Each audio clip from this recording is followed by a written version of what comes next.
Hey, Brandon here.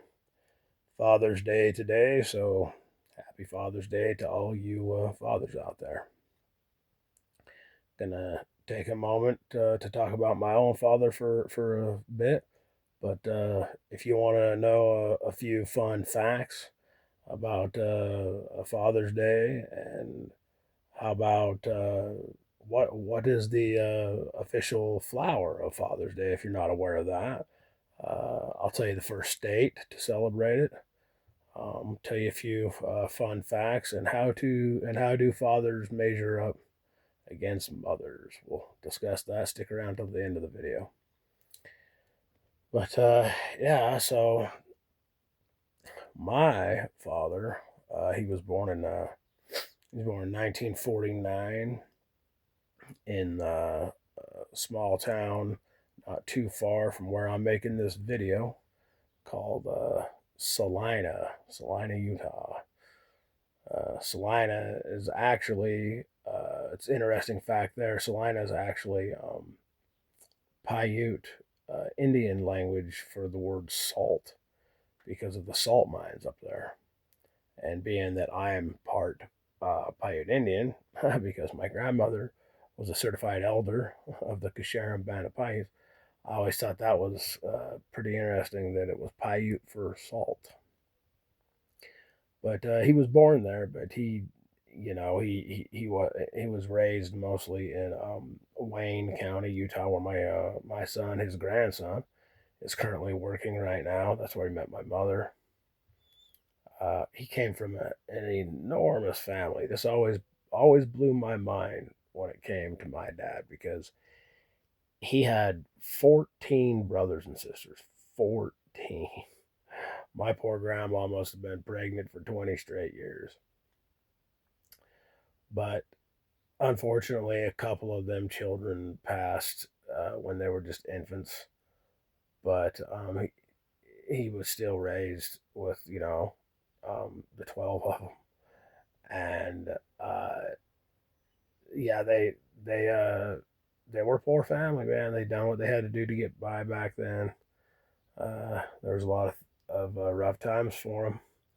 But my dad, he growing up, most of my childhood, I remember him being a construction worker, a carpenter, a finish carpenter, a framer, that kind of stuff.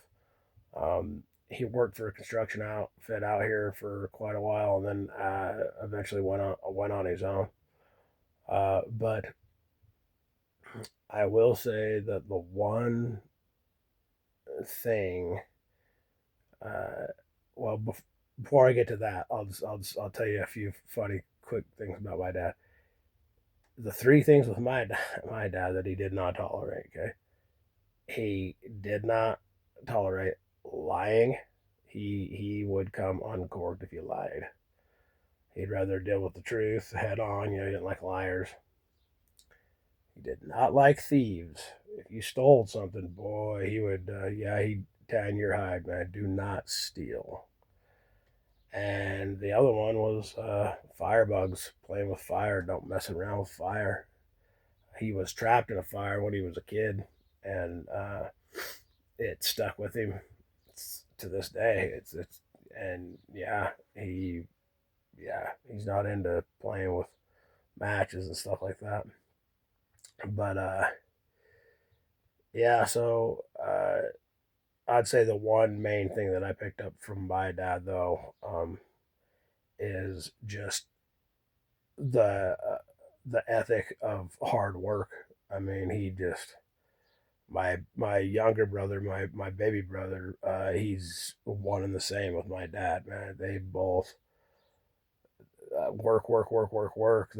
I don't think they know how to be to relax. It's really hard for them. Excuse me. Let me readjust here for a momentum. But he definitely taught me about work. A few other things about the constellations and the stars and some things like that. But yeah.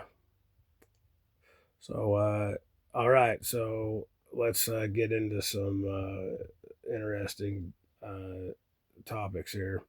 So I done a little research today about Father's Day, and here are some of the fun things that I discovered.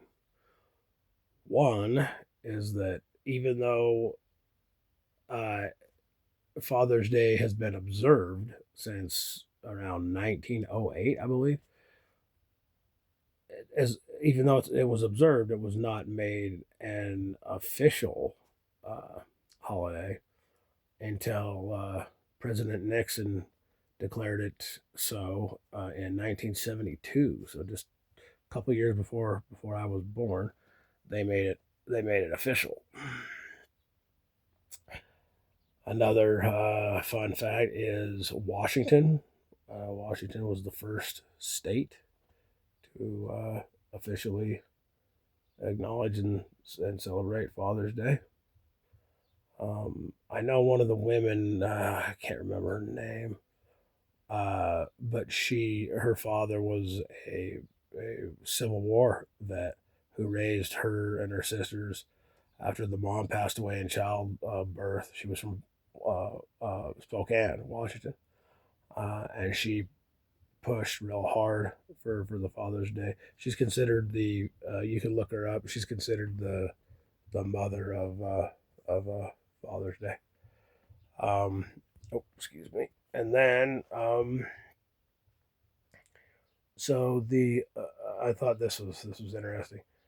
Uh, so the official uh, flower of Father's Day is don't the rose, right? So I was surprised by that because, of course, I had forgotten that Mother's Day it's the carnation, but it just seems like it would be the rose for Mother's Day, right? Because so many women love roses. It just seems like I was surprised that it never dawned on me really that obviously it could be the rose because it's the carnation, and I didn't think that as a father you think I would know, but my kids they never bought me flowers, which I don't blame them. And speaking of that, so the if you want to know before I get to the number one, like what's considered the best thing that you could do for your father, uh, how do how do mothers stack up against fathers? I thought this was interesting. So get ready, fellers, because we're gonna get our butts kicked here.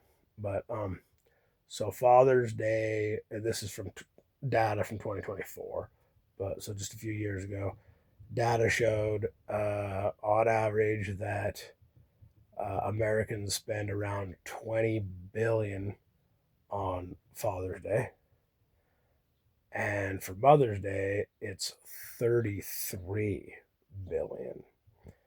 So, man, that's nearly, well, not quite double, but pretty close. I mean, it's 13 billion more. That is, I was surprised to see that, but I thought it would be pretty close, mothers and fathers.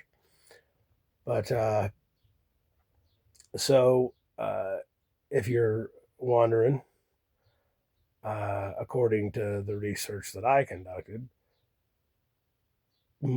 for fathers, what they actually prefer over the power tools and the cheesy greatest dad in the world coffee mugs and the you know fishing gear and stuff like that, that's all good and fine, of course, but what they like and prefer more than anything is sentimental hand craft things that take time, like making a unique picture frame or a handwritten letter just saying, "Hey, I love you, Dad," and these are the things that I appreciate from you, or whatever. It's a letter, even a phone call, and just acknowledging the father and saying, "Hey, love you, Dad. Glad you're my dad, and that you raised me," and that sort of thing. And yeah, like um, photo albums, believe it or not. Like if if the son or daughter puts together a little photo album with some memories of them or whatever, that's greatly appreciated. So yeah, just wanted to take a minute to acknowledge Father's Day. I did. I wasn't able to talk to my dad today. I may call a little bit later. I don't know if you can hear it, but I'm still getting over being sick. I had some nasty food poisoning, and I'm just getting over it right now. And just, uh, anyways, yeah. So hope you enjoyed the video. If you did, please give me a thumbs up, subscribe. Uh, have a good day, and I'll see you in the next video.